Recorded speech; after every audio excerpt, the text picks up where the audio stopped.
কি খবৰ মই নিৰঞ্জন বৰা মোৰ ইউটিউব চেনেল নিৰঞ্জন বৰালৈ আপোনালোক সকলোকে পুনৰবাৰ স্বাগতম জনাইছোঁ। অসম চৰকাৰৰ চাকৰি কেইটামান পোষ্টৰ মুকলি হৈছে, য'ত নেকি ভেটেনেৰি ডিপাৰ্টমেণ্টত পোষ্ট মুকলি হৈছে। পোষ্টটোৰ নেম হৈছে VFA ভেটেনেৰি ফিল্ড এছিষ্টেণ্টৰ পোষ্ট মুকলি হৈছে। তাত কেতিয়াৰ পৰা এপ্লাই ষ্টাৰ্ট হৈছে, লাষ্ট ডেট কেতিয়া, কোনে কোনে এপ্লাই কৰিব পাৰিব, কোৱালিফিকেশ্যন কিমান লাগিব, বয়স কিমান লাগিব, অনলাইনত এপ্লাই কৰিব লাগিব নে অফলাইনত কৰিব লাগিব, ফুল ডিটেইলছত ভিডিঅ'টো জানিব পাৰিব। শেষলৈকে চাব। ভিডিঅ'টো আৰম্ভ কৰাৰ আগতে এটা ৰিকুৱেষ্ট কৰিছোঁ, মোৰ চেনেলটো যদি এতিয়ালৈ ছাবস্ক্ৰাইব কৰিছে বহুত ধন্যবাদ, আৰু যদি ছাবস্ক্ৰাইব কৰা নাই তেন্তে ছাবস্ক্ৰাইব কৰি কাষতে থকা বেল আইকনটো প্ৰেছ কৰি অল কৰি থৈ দিব। তেতিয়া এনেধৰণৰ গুৰুত্বপূৰ্ণ ভিডিঅ'সমূহ আপলোড দি থাকিলে প্ৰতিটো ভিডিঅ' নটিফিকেশ্যন পাব, আৰু কণ্টিনিউ ভিডিঅ'খিনি চাই আপুনি যদি আগন্তুক দিনত চৰকাৰী চাকৰি এটা লোৱাৰ সপোন আছে তেন্তে সপোনবিলাক দিঠক কৰিব পাৰিব। আহক এতিয়া আমি ভিডিঅ'টো আৰম্ভ কৰোঁ। এডভাৰটাইজমেণ্টটো আহিছে 19 ফেব্ৰুৱাৰী 2025 তাৰিখে আহিলে, আৰু last date online apply already start হৈ গ'ল। অনলাইন নহয়, অফলাইনত যিহেতু এইকেইটা এপ্লাই কৰিব লাগিব। আপোনালোকে এপ্লাই ষ্টাৰ্ট হৈ আছে 19 ফেব্ৰুৱাৰীৰ পৰা এপ্লাইড মুকলি কৰিছে, আৰু লাষ্ট ডেট 6 মাৰ্চৰ ভিতৰত আপোনালোকে এপ্লাই কৰিব লাগিব।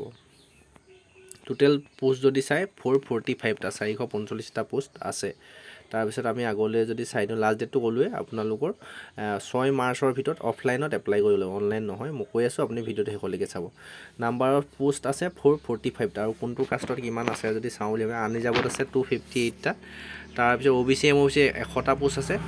তাৰপৰা ST প্লেইনত আছে 41টা, SC 32টা, ST হিলছত টোটেল আছে 14টা। টোটেল যদি পোষ্ট চাই 445টা পোষ্ট আছে। পে স্কেলটো আপোনাৰ বেছিক চেলাৰীটো হ'ব, পে বেন ছেকেণ্ডত হ'ব 14,000ৰ পৰা 70,000 টকা, যথেষ্ট ভাল চেলাৰী হয়। তাৰপিছত আপোনালোকৰ গেট পে থাকিব 6,200 টকা।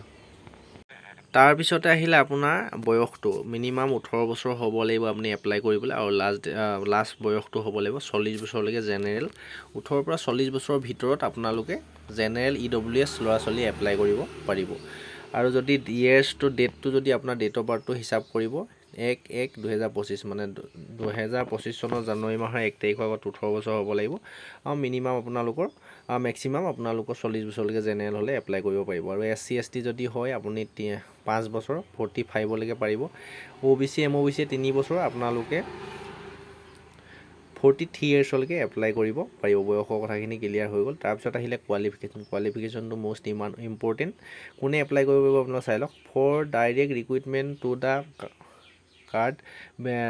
Cadre of veterinary field assistant worker, মানে আপোনালোকে হায়াৰ ছেকেণ্ডেৰী পাছ কৰাৰ লগতে, হায়াৰ ছেকেণ্ডেৰী আপুনি ছায়েন্সৰ পৰা পাছ কৰিব লাগিব, আৰু লগতে আপুনি 1 year যদি ট্ৰেইনিং কোৰ্চ কৰি থৈছে ভেটেনেৰি ডিপাৰ্টমেণ্টত, তেতিয়াহে আপোনালোকে এপ্লাই কৰিব পাৰিব। হায়াৰ ছেকেণ্ডেৰী পাছৰ লগতে আপুনি হায়াৰ ছেকেণ্ডেৰীটো ছায়েন্সত পঢ়িব লাগিব, হায়াৰ ছেকেণ্ডেৰীটো ছায়েন্সত পঢ়ি পাছ কৰা হ'ব লাগিব। লগতে দ্য আছাম এনিমেল হাজবেণ্ডেৰী, যিটো আপোনালোকৰ ভেটেনেৰি ডিপাৰ্টমেণ্টত 1 year ট্ৰেইনিং কোৰ্চ থাকে, সেই কোৰ্চটো যদি কৰি থোৱা আছে তেতিয়াহে আপোনালোকে এই পোষ্টখিনিত এপ্লাই কৰিব পাৰিব। সকলোৱে হায়াৰ ছেকেণ্ডেৰী পাছ কৰি চিম্পুল এপ্লাই কৰিব নোৱাৰে।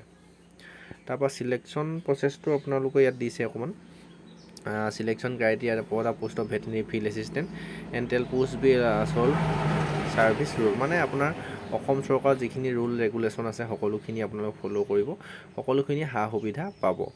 আৰু যিহেতু এইটো অফলাইন মাধ্যমত আপোনালোকে এপ্লাই কৰিব লাগিব, আপোনালোকৰ যিখিনি ডকুমেণ্ট আছে, হায়াৰ ছেকেণ্ডেৰী পাছ কৰা, আপোনাৰ ট্ৰেইনিং কোৰ্চ কৰি গোটেই চাৰ্টিফিকেটখিনি জেৰক্স কৰি আপুনি এটা এনভেলপ ল'ব। এনভেলপত আপোনাৰ এড্ৰেছটো লিখিব, আৰু এখন এপ্লিকেশ্যন ফৰ্ম যিটো আপোনালোকৰ থাকে, সেই ফৰ্মখনো যদি লাগে কমেণ্ট কৰিব। ডেছক্ৰিপশ্যনত যিটো টেলিগ্ৰাম চেনেল আছে, তাৰ টেলিগ্ৰাম চেনেলৰ লিংকটোতে আপুনি ক্লিক কৰি পাই যাব, আৰু আপুনি সেই ফৰ্মখন ফিল আপ কৰি নিজৰ এড্ৰেছ, বায়'ডাটা টাইপৰ আপোনালোকে এড্ৰেছ, আপোনাৰ কোৱালিফিকেশ্যন গোটেইখিনি ভৰাই আপুনি জেৰক্সখিনি লগত গাঁঠি দি এটা এনভেলপ ল'ব। এনভেলপটোত আপোনালোকৰ 5 টকীয়া ডাক টিকট এটা লগাই এটা এনভেলপ ভিতৰত ভৰাই দিব, আৰু এটা বাহিৰত আপোনালোকে ধুনীয়াকৈ দি পোষ্টেল ষ্টাম্প দি আপোনালোকে অফলাইন মাধ্যমত পঠিয়াই দিব লাগিব। ইয়াৰ এড্ৰেছটো ধুনীয়াকৈ দি দিছে।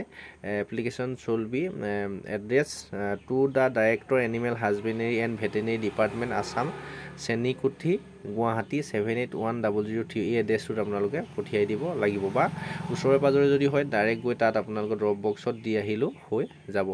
তাৰপিছত most 1 year copy of photograph, মানে একপি লগতে পাছপৰ্ট চাইজৰ ফটোকপি, তাত সেই যিখন ফৰ্ম পঠিয়াব তাত লগাই দিব লাগিব।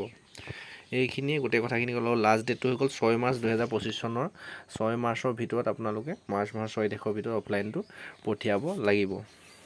এইখিনিয়ে আৰু বিশেষ তেনেকুৱা কথা দিয়া নাই আপোনালোকক যদি লাগে অফলাইন কৰা ভিডিঅ'টো যদি লাগে মই বনাই দিম যদি মিনিমাম 10টাতকৈ যদি বেছি কমেণ্ট আহে অফলাইনৰ ওপৰত ভিডিঅ' লাগে বুলি তেতিয়া মই ভিডিঅ'টো প্ৰস্তুত কৰি দিম এতিয়া এই ফুল এডভাৰটাইজমেণ্টখন আৰু অফলাইন ফৰ্মখন আপোনালোকৰ ডেছক্ৰিপশ্যনত যিটো টেলিগ্ৰাম চেনেল আছে তাতে পাই যাব আৰু ইনষ্টা আইডিটো দি থৈছোঁ ফ'ল' কৰি ৰাখিব আপোনালোকে যদি অফলাইন কৰাত কেনেদৰে এপ্লাই কৰিব লাগিব ফুল ডিটেইলছত যদি ভিডিঅ' লাগে 10টা যদি মিনিমাম কমেণ্ট আহে যদি ইম্পৰ্টেণ্ট হয় বুলি যদি ভাবে এনেকুৱা কেণ্ডিডেট যদি আছে আপুনি 10টাতকৈ যদি বেছি কমেণ্ট আহে তেতিয়া মই অফলাইন কৰা ভিডিঅ'টো খুব সোনকালে প্ৰস্তুত কৰি দিম আজি ভিডিঅ'টো ইমানতে বিদায় লৈছোঁ ইনফৰ্মেশ্যনখিনি পাই ভাল লাগিলে লাইক কৰি দিব ধন্যবাদ